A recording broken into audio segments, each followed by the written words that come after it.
L'annonce de sa mort mercredi 2 mars a eu l'effet d'une bombe. Jean-Pierre Pernaut, l'emblématique présentateur du JT de 13h de TF1, est décédé à l'âge de 71 ans. Il est mort des suites de plusieurs problèmes de santé et il se battait depuis plusieurs mois contre un cancer des poumons. Ce mercredi 9 mars se déroulait en la basilique Sainte-Clotilde à Paris une messe en son hommage. Des responsables politiques, des personnalités du petit écran, mais également de fidèles téléspectateurs qui étaient là pour lui dire un dernier adieu. Toujours emmené par Jacques Legros, le JT de 13h de TF1 consacrait lui une large page de son édition à celui qui a fait les belles heures du 13h pendant plus de 30 ans. Ce matin, sur le parvis de la basilique Sainte-Clotilde, le monde de la télévision l'a salué. Michel Drucker a fustigé les bobos qui lui rendent aujourd'hui hommage alors qu'ils l'ont tant critiqué. Bernard Montiel, Cyril Hanouna sont apparus très émus. Ils en avaient beaucoup parlé dans TPMP. C'était une cérémonie intime à son image.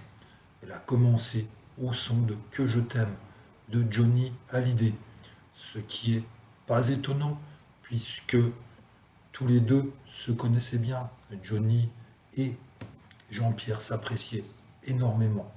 Et au dire des journalistes qui étaient présents à l'intérieur de l'église, la chanson a saisi l'ensemble des personnes présentes.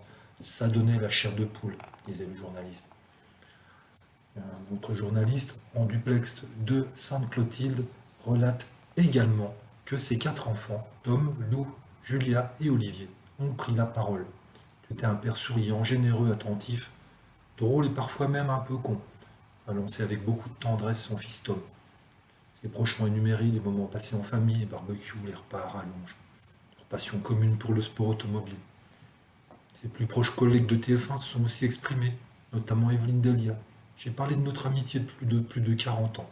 C'est un pan de vie qui s'en va. Une fois l'hommage terminé, la dépouille de Jean-Pierre sera transférée jusqu'au cimetière d'Amiens, en Picardie, terre dont il était originaire et à laquelle il était très attaché.